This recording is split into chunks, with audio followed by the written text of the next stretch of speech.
এক পাখি কেউ তাকে শিকার করে জঙ্গল থেকে নিয়ে আসছে, বাসা বাড়িতে এনে খাঁচার মধ্যে অনেক সুন্দর অট্টালিকায় তাকে বন্দি করে রাখছে, খাবার দাবার নিয়মিত দেয়, আর তাকে বুঝায় এখন তো আর তোমার আগের মতো কষ্ট করে খাওয়া লাগে না, আমি তোমার খাবারের ব্যবস্থা করি, অনিরাপদে জঙ্গলে থাকা লাগে না, আমার সুন্দর এত বিশাল নিরাপদ এরিয়ার মধ্যে তুমি থাকো, ডাক্তার দিয়ে তোমার শরীর পরীক্ষা নিরীক্ষা করাই, এত কিছু কি ভাল লাগে পাখির কাছে?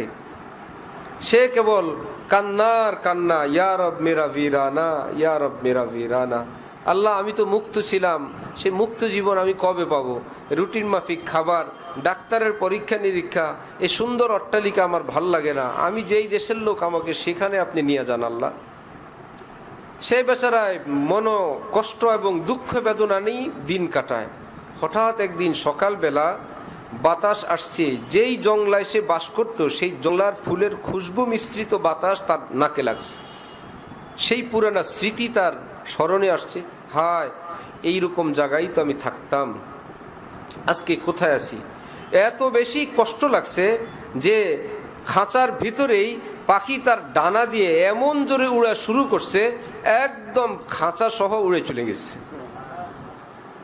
গম থা আসিরু কো বালো পর কে জানে সে, কেউ তাকে বন্দি করে রাখছে একদম উড় চলে কফস লেকর, কফস অর্থ বন্দিশালা খাঁচা, উড় চলে কফস লেকর বুয়ে গুলকে আনে সে, সেই ফুলের খুশবু নাকে লাগছে, একদম খাঁচা সহই উড়ে নিয়ে গেছে। আমরাও ভাই বেহেশতে আল্লাহ পাকের দরবারই ছিলাম না? পৃথিবীতে আসছি, কেউ আমাদেরকে নফস শয়তান আমাদের পর উঠে ফেলছে, আমাদেরকে বন্দি করে ফেলছে, আমাদেরকে সাময়িক আনন্দ ফুর্তি ইত্যাদির লোভ দিয়ে চিরদিনের জন্য সব ধ্বংস বরবাদ করে আমাদেরকে বন্দি করে রাখছে। হ্যাঁ, কেউ যদি এখনো নিয়ত করে আর বলে ইন্নি জাহিবুন ইলা রব্বি সায়াহদিন, আমি আর এই নষ্ট জগতের ভক্ত থাকবো না, আমি তো আমার আল্লাহর হব, সে ছুটলো তো ছুটলো। একদম আমার প্রিয় বাংলাদেশ তো ইসলামিক দেশ, মুসলমানদের দেশ, হুকুমত ইসলামী না, মুসলমানদের দেশ, আলে ওলামা, আজান, ওয়াজ, মাহফিল, দিন হাজারো।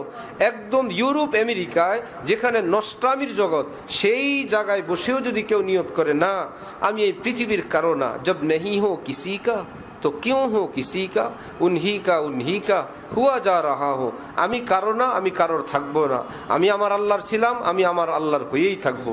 সেও যদি নিয়ত করে আল্লাহ পাক সেই দেশেও তাকে আল্লাহওয়ালা বানায় দিবেন।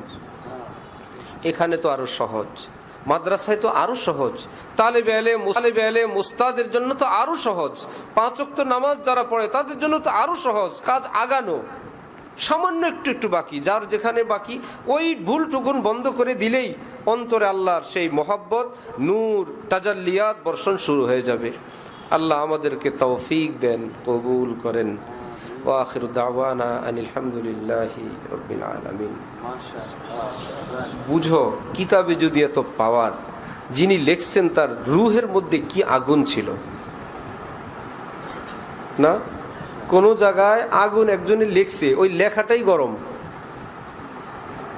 আল্লাহু আকবার, আগুন একজনে লিখছে, ওই লেখাটাই গরম, তাহলে আগুন কত গরম?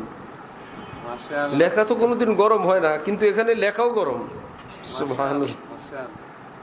চলো ভাই, সুবহানাল্লাহ, সুবহানাকাল্লাহুম্মা ওয়া বিহামদিক, আশহাদু আল্লা ইলাহা ইল্লা আনতা আস্তাগফিরুকা ওয়া আতুবু ইলাইক।